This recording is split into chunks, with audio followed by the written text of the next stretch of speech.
Hi hello नमस्कार, स्वागत है आपका इस लेसन में। इस लेसन से हम स्टार्ट करने जा रहे हैं माइक्रोसॉफ्ट एक्सेल एडवांस। तो स्वागत है आपका इस लेसन में। इस लेसन में हम सीखेंगे कि माइक्रोसॉफ्ट एक्सेल क्या है, किस तरीके से हम डेटा रिकॉर्ड कर सकते हैं, किस तरीके से हम फंक्शंस को परफॉर्म कर सकते हैं, किस तरीके से जो है हम फॉर्मूला लगाते हैं और भी बहुत कुछ। इस पूरी सीरीज को आप बहुत ही अच्छे से और कंप्लीट जो है लेसन्स में आप देखिएगा। इस सीरीज को आप अगर कंप्लीट करते हैं तो आप एडवांस लेवल पे माइक्रोसॉफ्ट एक्सेल सीख जाएंगे, ये मेरा दावा है। तो चलिए स्टार्ट करते हैं। कंप्यूटर स्क्रीन पर चलते हैं और देखते हैं कि किस तरीके से हम जो है क्या करने वाले हैं। तो हम आ गए हमारी कंप्यूटर स्क्रीन पर। कंप्यूटर स्क्रीन पर यहाँ पर हमने विंडो बटन को प्रेस करके हम जो है एक्सेल टाइप करेंगे।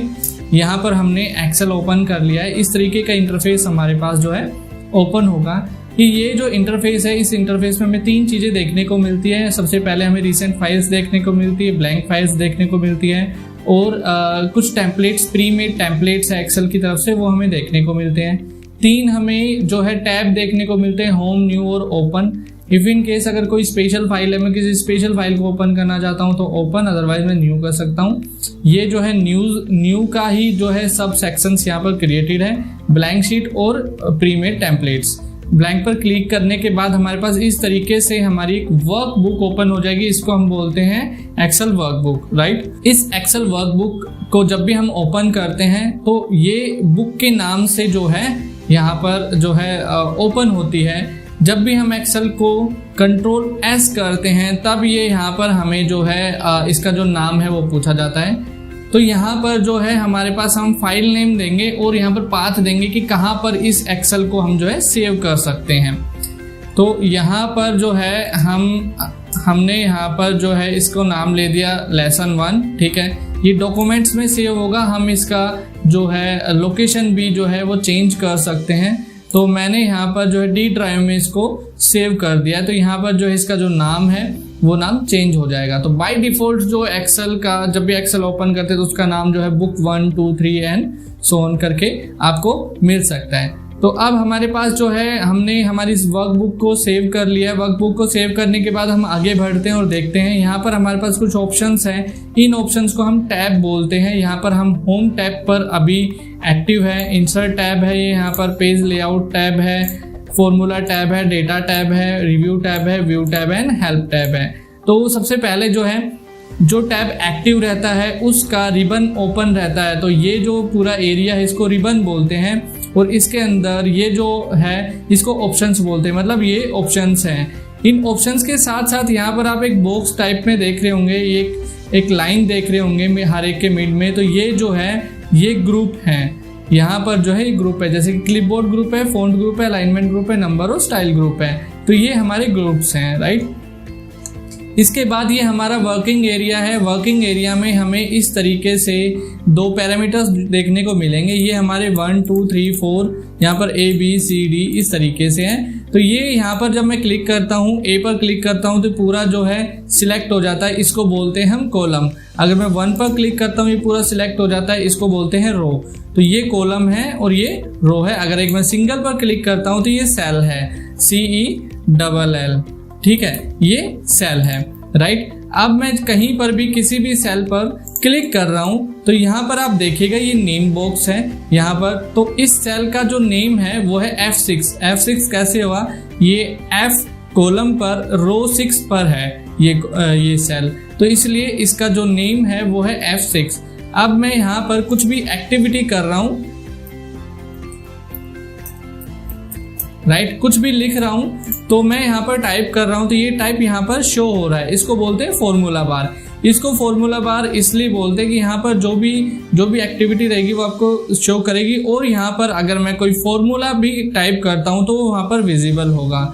जैसे कि 1+1 अभी मेरे को यहाँ पर 2 दिख रहा है, लेकिन फॉर्मूला बार में मेरे को कंप्लीट फॉर्मूला दिख रहा है, ठीक है। तो ये जो है ये फॉर्मूला बार है, राइट, यहाँ पर। ओके, इसको हम अभी हटा देते हैं, राइट। इसके बाद आगे बढ़ते हैं। हम जो है A1 पर हैं। इसके बाद जो मैं इस तरीके से राइट पे क्लिक करता हूँ, मैं यहाँ पर राइट पर आता जाऊँगा और एंड में अगर मैं जाता हूँ कंट्रोल बटन प्रेस करके और मैं राइट एरो की को प्रेस करता हूँ तो मैं XFD, ठीक है, 16,384वें स्टेप्स पर मैं जो है पहुंच जाऊंगा यहाँ पर।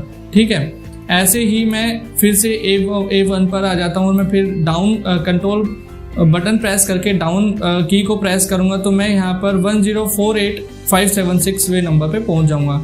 तो ये जो है कंप्लीट नंबरिंग है, राइट। यहाँ पर तो यहाँ पर जो है अगर मैं बिल्कुल एंड में राइट के बिल्कुल एंड में मैं अगर जाता हूँ तो यहाँ पर ये जो मेरा जो नेम बनता है वो बनता है मेरा XFD 1048576।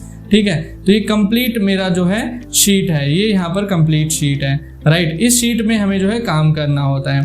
अब यहाँ पर शीट की बात अगर हम कर रहे हैं, अब यहाँ पर जो है हम यहाँ पर एक वर्कबुक में मल्टीपल शीट्स क्रिएट कर सकते हैं। जैसे कि यहाँ पर प्लस का बटन है, इस प्लस के बटन पर मैं क्लिक कर रहा हूँ तो शीट नंबर 2 आ जाती है। यहाँ पर मैं क्लिक कर रहा हूँ, शीट नंबर 3 आ गई, 4 आ गई, 5 आ गई। मैं और भी शीट्स हैं वो मैं यहाँ पर क्रिएट कर सकता हूँ, राइट। शीट नंबर 1 पर आ गया मैं यहाँ पर। अगर मैं इस शीट पर इस शीट नंबर 1 जो टेक्स्ट लिखा हुआ है इस पर मैं क्लिक करके राइट बटन को प्रेस करता हूँ तो मैं इसकी फॉर्मेटिंग भी कर सकता हूँ। जैसे कि मैं एक नई शीट इंसर्ट करने के लिए मैं यहाँ पर क्लिक कर सकता हूँ, इस शीट को डिलीट करने के लिए मैं यहाँ पर क्लिक कर सकता हूँ, इसका नाम जो है चेंज करने के लिए मैं यहाँ पर क्लिक कर सकता हूँ, इसकी कॉपी क्रिएट कर सकता हूँ, मैं इसका कोड देख सकता हूँ। मैं व्यू कोड करके अगर मैं VB वगैरह रन करता हूँ, मैक्रो वगैरह रन करता हूँ तो मैं इसके जो कोड है वो भी देख सकता हूँ, है ना। इसके बाद जो है मेरे को यहाँ पर टैब कलर मिलता है, मैं इसका जो टैब कलर दे सकता हूँ। जैसे कि मैंने इनके जो टैब कलर है वो मैंने चेंज कर दिए। तो आपको इस तरीके से जो इनके टैब कलर भी आप चेंज कर सकते हैं। मैं शीट को हाइड कर सकता हूं, जैसे मैंने इसको हाइड कर दिया। ठीक है, इसको मैं क्लिक करूंगा, अनहाइड पर क्लिक करूंगा तो इस मेरे पास एक पॉपअप ओपन हो जाएगा। जो भी हाइड शीट्स है इस लिस्ट में दिखेगी, मैं ओके करूंगा, ये अनहाइड हो जाएगी। तो मैं ये एक्टिविटीज जो है वो मैं कर सकता हूँ। इस वर्कबुक में टॉप राइट पर मेरे को यहाँ पर 3 बटन मिलते हैं। मैं मिनिमाइज कर सकता हूँ यहाँ पर, ठीक है। मैं इसको जो है जूम इन जूम आउट कर सकता हूँ, यानी कि मैं स्मॉल विंडो और फुल विंडो कर सकता हूँ। मैं यहाँ पर इसको जो है क्लोज कर सकता हूँ। यहाँ पर हमारे पास एक सेक्शन देखने को मिलता है जो मेरा अकाउंट सेक्शन होता है। तो मैंने यहाँ पर जो है अपना लॉगिन करा हुआ है माइक्रोसॉफ्ट अकाउंट से। तो ये वाला जो सेक्शन है, अगर मैं इसको स्मॉल लेवल पर करता हूँ तो मेरे पास यहाँ पर कुछ और भी ऑप्शन देखने को मिलते हैं। जैसे कि बॉटम राइट में मेरे को यहाँ पर 3 ऑप्शन देखने को मिलते हैं। ये मेरा नॉर्मल व्यू है जो अभी एक्टिव है। ये मेरा जो है पेज व्यू आ जाता है। ये मेरा पेज लेआउट आ जाता है यहाँ पर, जो मेरा इस तरीके से दिखता है। ये मेरे को यहाँ पर पेज ब्रेक व्यू है जो मेरे को इस तरीके से दिखता है। तो हमने कुछ भी यहाँ पर डेटा रिकॉर्ड नहीं कर रखा है तो ये इसलिए दिख रहा है, राइट। नॉर्मल व्यू में लाके अब अगर एग्जांपल के तौर पे मैं इसको जूम इन, इस सेल को जूम इन और जूम आउट में करना चाहता हूँ तो मैं इस तरीके से कर सकता हूँ। आगे चल के ये सारे फंक्शन हम शॉर्ट कीज में देखेंगे। आप सीखने वाले हैं आगे चल के लेसन्स में कि किस तरीके से आप शॉर्ट कीज का यूज करके ये सारा काम जो है विदाउट माउस के आप कर सकते हैं। तो हमारे साथ इस कोर्स में बने रहिएगा, आगे चल के आप बहुत कुछ सीखने वाले हैं। इस लेसन में बस इतना ही। अगर इस लेसन को देखने के बाद आपके मन में कोई भी डाउट हो, कुछ भी पूछना हो तो आप हमें कमेंट कर सकते हैं और डायरेक्ट भी कांटेक्ट कर सकते हैं। तब तक के लिए नमस्कार।